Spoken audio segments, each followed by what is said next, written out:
Pessoal, então vou mostrar para vocês aqui como acessar a plataforma do Google Colab, que é a plataforma que a gente vai usar para as nossas práticas, né? A nossa implementação da matemática junto aos códigos em Python, tá?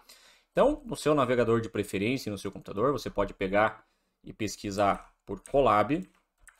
Eu já deixei o link para vocês lá no Classroom, tá? Mas você pode entrar aqui no Google mesmo, digita Colab. Nesse primeiro link ele vai carregar e vai provavelmente pedir para vocês fazer login na conta. Vocês podem fazer com o seu e-mail pessoal ou pode fazer com o seu @escola, tá? Ele vai abrir esta janelinha e o Colab, na verdade, ele é um caderno digital, tá certo? Então, você pode ver que ele tem associado ao seu Google Drive, ele fica guardado e aqui embaixo vai ter a opção Novo Notebook, tá? Clica aqui para poder criar um caderno novo, que é onde a gente vai desenvolver os nossos projetos, tá certo? Logo aqui em cima, né, ele tem o ícone do Google Drive, significa que isso aqui já foi para lá, tá? Ele está armazenado no seu Google Drive. E aqui é onde você vai colocar o título, tá? Para você poder identificar. Então, vou colocar aqui tutorial inicial do Colab, tá certo? Só o nome de referência. Basicamente, o Colab, ele é baseado, tá, nessas células aqui. As células elas podem ser de dois tipos, do tipo código ou do tipo texto, tá? Como que eu vou saber em qual tipo de célula que eu tenho? No momento que você clica em cima, né, se ele apenas abre o cursor e não tem nenhuma janela de formatação, ele está na forma de código, tá certo? Se você criar uma célula de texto, você vai ver que ele tem os ícones de formatação, né? Você pode selecionar o tamanho do texto, negrito, itálico, tá? Você pode colocar, formatar como código, né? Inserir imagem, tem várias coisas que você pode fazer, tá certo? Existe uma forma, pessoal, da gente converter uma célula do formato código e converter ele para uma célula do tipo texto, ou vice-versa. Para converter do forma código para o formato texto, você vai apertar no seu teclado Ctrl M e o M mais uma vez, tá? E aí ele vira aqui uma célula do tipo texto e é só seguir a instrução, clica duas vezes ou pressiona o Enter para editar. Eu vou pressionar o Enter, tá? E aí ele abre aqui a célula do tipo texto. Se eu quiser retornar ou quiser transformar essa célula para o tipo código, eu vou apertar Ctrl M e logo após o Y, tá? E ele retorna para o formato de código. Vamos iniciar com ele na formato texto. Então, Ctrl M e o M. Então tá aqui, vou pressionar o Enter para editar. E aí aqui você pode colocar um texto. Então, nosso primeiro caderno no Colab, tá? E pressiona um Shift Enter. Quando pressionar um Shift Enter, ele vai ficar escrito como se fosse escrevendo, tá? Se quiser adicionar mais coisas naquele texto inicial, dá um duplo clique lá em cima e continua as anotações, tá certo? Podemos inserir títulos também, ou conhecido como seção. Então, antes aqui do nosso primeiro caderno Colab, eu vou dar um Enter para pular de linha e vou colocar aqui, ó, uma hashtag, tá? E vou chamar aqui de título. E vou dar um Shift Enter. Vocês vão ver que vai ficar destacado, tá, no formato de seção, como se fosse um capítulo, né? Capítulo 1, capítulo 2, e aqui sim o que a gente está escrevendo. Aqui do ladinho vocês podem clicar que vai ter um índice, então ele cria um índice aqui, tá certo? Que vai acabar organizando o seu caderno para ficar mais fácil de encontrar as coisas. Então, vamos lá. Título. Vamos colocar aqui como título aulas de matemática, tá? E aí a descrição disso aqui vai ser nosso primeiro caderno no Colab. À direita aqui ele mostra uma pré-visualização do que está sendo executado nesse código aqui, tá certo? Muito bem. Como que nós vamos utilizar a parte de código para resolver os nossos problemas matemáticos, tá? Antes de tudo, pessoal, existem duas formas de eu trabalhar com matemática no computador. Eu posso trabalhar com a matemática buscando um resultado, tá certo? Onde a gente vai escrever uma operação matemática e ele vai simplesmente nos entregar o resultado daquilo como se fosse uma calculadora. Mas o nosso grande problema é fazer uma manipulação algébrica, é trabalhar com símbolos, tá? Que é exatamente o que nós fazemos no caderno. O computador não enxerga símbolos, né? Isso a gente faz no caderno para ficar mais fácil, para poder associar. E quais símbolos? Sei lá, imagina o número π, um cosseno, um seno, nós escrevemos lá seno de tanto, né? aquelas letras gregas que a gente utiliza, as variáveis x, y, z e por aí vai. Para o computador, letra Z é apenas uma letra do alfabeto, não quer dizer que é uma variável da matemática. Então a gente tem que definir isso primeiro, tá?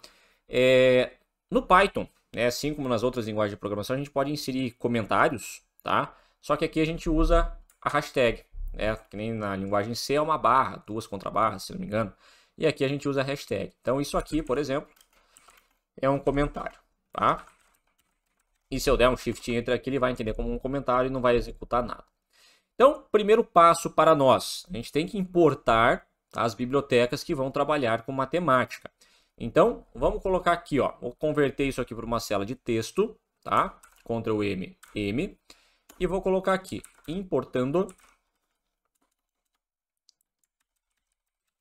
as bibliotecas, tá? Importando as bibliotecas. Vamos deixar isso aqui em negrito. Então tá aqui, ó, importando as bibliotecas. Primeiro, vamos importar, então comando import, tá? Veja que ele já fica destacado em roxo, dizendo que é um comando interno no Python. Ele abre um menu aqui, caso a gente queira, o menuzinho drop-down, né? Às vezes a gente quer buscar algum comando de uma forma mais rápida. Então, import. Eu vou importar a primeira biblioteca chamada SymPy, tá? Inicialmente a gente vai utilizar ela. Então, esse é o nome da biblioteca e eu vou importar ela como... Então, por isso, as, do inglês como, tá? SP. Por que isso? Para ficar abreviado. Então, em vez de eu escrever SymPy todas as vezes, eu vou apenas escrever SP, ok? E vou dar aqui um Shift Enter.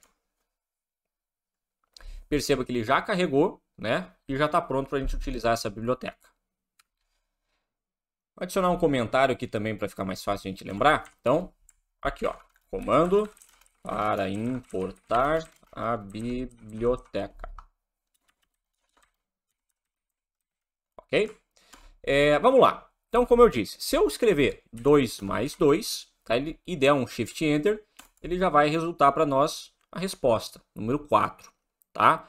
Mas se eu colocar x mais x, ele não nos retorna, por exemplo, 2x. Ele vai dar um erro. Como que eu vou fazer essas operações? É justamente utilizando a biblioteca SymPy. Tá? Podemos associar uma outra biblioteca, uma biblioteca chamada NumPy. Então, a biblioteca NumPy ela vai tratar com dados e números também. Para finalizar, pessoal, a gente tem que executar mais um comando, tá? Porque senão a gente não consegue visualizar as coisas. Então, a gente importou a biblioteca que trabalha com dados, tá? Que trabalha com símbolos, mas a gente não definiu uma forma de representar isso aqui. Na matemática, tá? No geral, quando a gente quer utilizar e representar símbolos matemáticos, a gente usa uma espécie de código chamado LaTeX, tá? E o SymPy, né, ele também trabalha com LaTeX, que é como ele vai fazer a apresentação desses resultados, ok? Então, para a gente poder fazer esta impressão, pessoal, a gente vai usar um outro comando aqui que vai importar dessa biblioteca SCP. Então, vamos colocar aqui, ó, comando para importar o LaTeX, tá? Vamos chamar uma função aqui da biblioteca SP, que nós já carregamos, ok? sp.initPrinting. Já puxou automático aqui, vou dar um tab, tá? Então, initPrinting. Abro parênteses para definir os nossos argumentos. E vou colocar aqui como argumento o seguinte comando. Use, underline, LaTeX. Já puxou automático aqui também. Usamos um tab para ganhar tempo. Entre aspas, ok? MathJax. Certo? Shift Enter, tá? Ele vai carregar e a partir de agora a gente está apto a trabalhar com variáveis, tá? Se eu continuar digitando X, ele vai entender como a letra X é normal e continuar dando erro, porque ele vai entender que isso aqui não está definido, tá? Então vamos fazer um novo célula de texto aqui para a gente poder facilitar a nossa vida. Então aqui, ó, definindo algumas variáveis. Vamos deixar isso aqui em negrito, tá? Agora, para mim poder definir algumas variáveis, vamos começar com o exemplo mais básico, que é definir quem é x, tá? Para eu fazer essa definição, é bastante simples.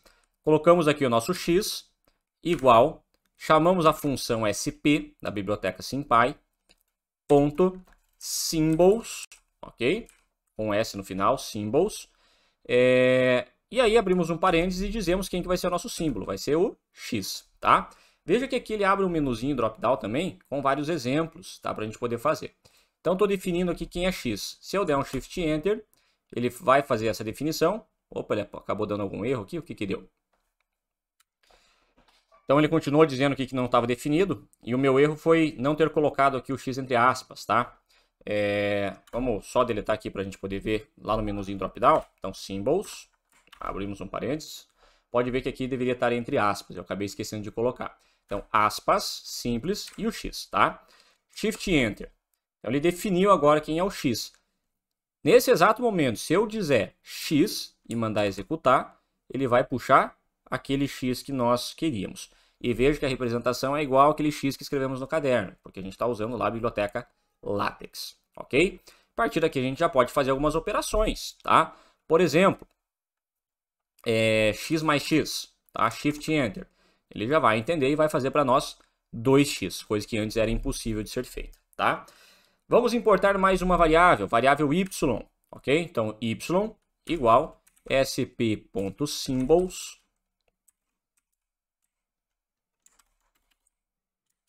abre parênteses, abre aspas, y, Shift Enter, e agora a gente já pode chamar a nossa variável y, ok?